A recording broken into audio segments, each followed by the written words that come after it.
What's up, YouTube? So we came to talk to you all about our conception and how we end up conceiving twins. So first we'll talk about our donor.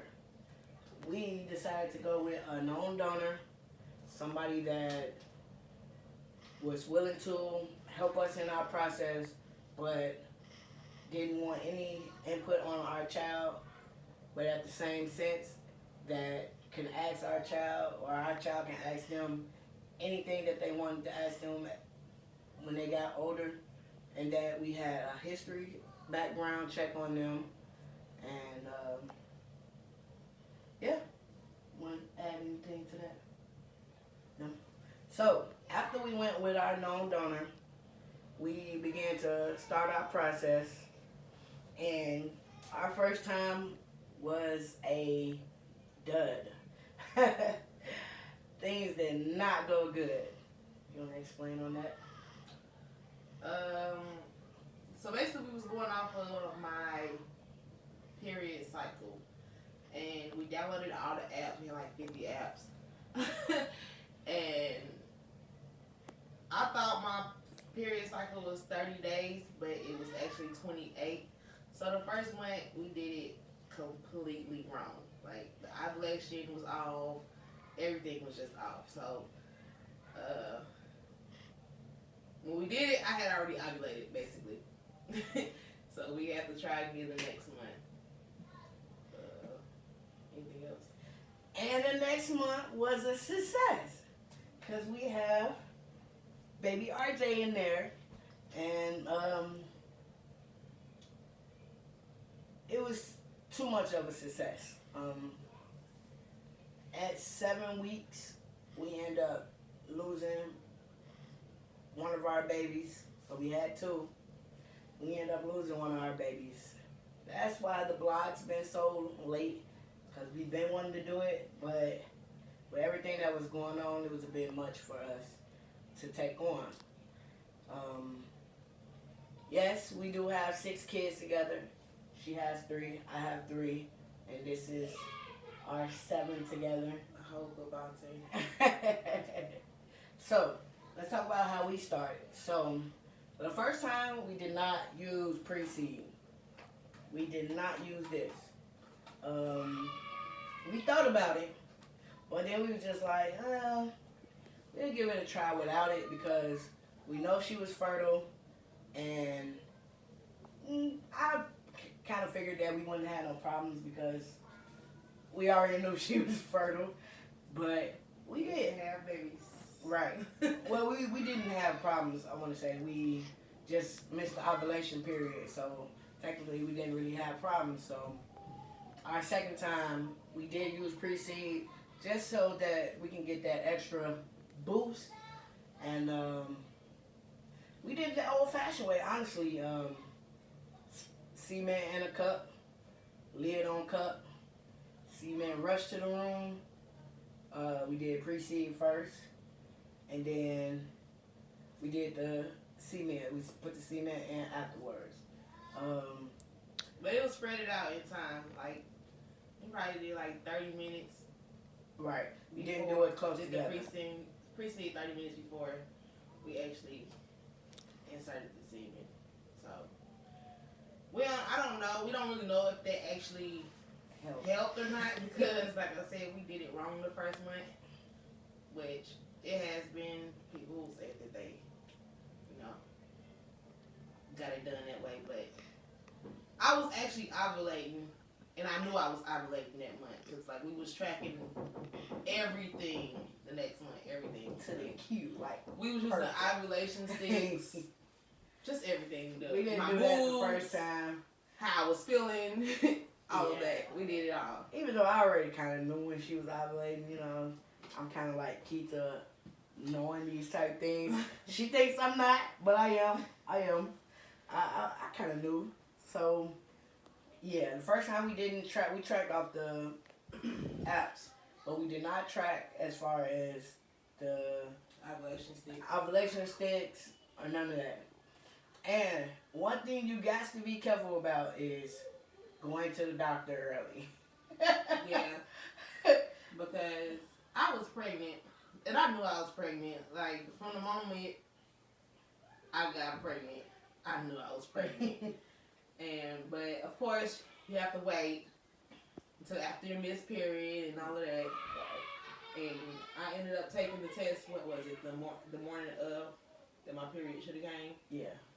Yeah, I took the test the morning of, and it read positive, but it was like one line was darker than the other line, so they called that a false positive. And we ended up going to the hospital just to like make sure, Confirm it. and I guess they got a false positive too. So they told me I wasn't pregnant. So we waited, like, what was it, like 3 days? Yeah. We waited like 3 days and we took a different test. We took a clear blue test, the digital kind, where it says if you're pregnant or not pregnant, like clear as day. And it said pregnant. So it was like, yeah. It was kind of exciting. And I was kind of mad too because they lied to me at the hospital. So. It was the best feeling in the world because it was something that I wanted for so long for us. Cause, yeah, I was putting it off. Yeah. We've been like doing this up and down for us for 11 years. So it was something like, man, it was something magical that we finally having a baby together, and we're together on the one household with all our kids, and yeah, we finally got a family. So December 21st. Yeah, gosh time. Yeah. Yeah.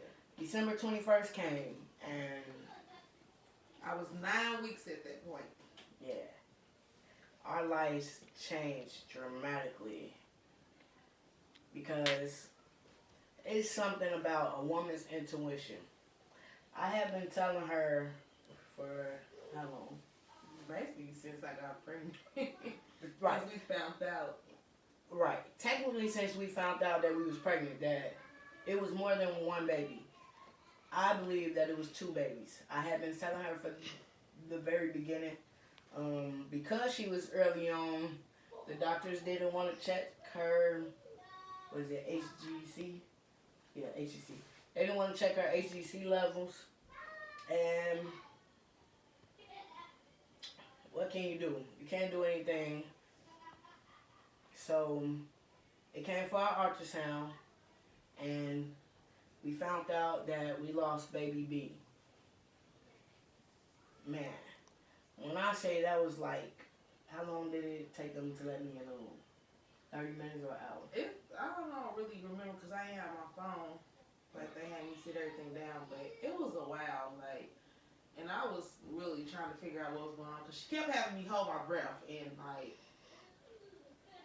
I was like, if she don't come on, like, what is the problem here? Like, it is you always have that. As me already being a mother, you always have that thing in the back of your mind where it's like, what if I go in this ultrasound and they say something wrong? You know? And by her face, I could tell, like, it was something going on that I didn't know. And they finally let Elaine in the room. She still was just going on about her business, like, wasn't nothing going on.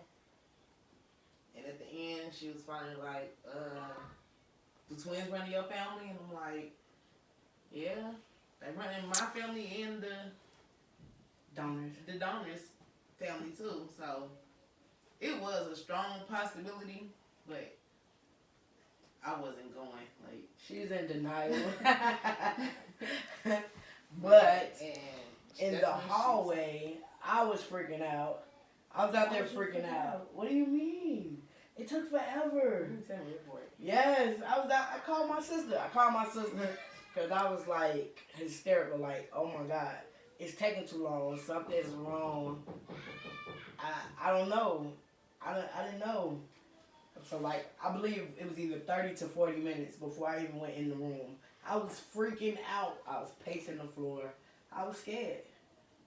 Yeah, it was a while. And then that's when at the end she told us, like, it was fraternal twins. one of them stopped growing at 7 weeks. So at that point I was 9 weeks. So 2 weeks prior, my baby B had stopped growing. It hurt. It really did. Even though I didn't want twins, it hurt bad. Like to know that one of your children doesn't have a heartbeat there. So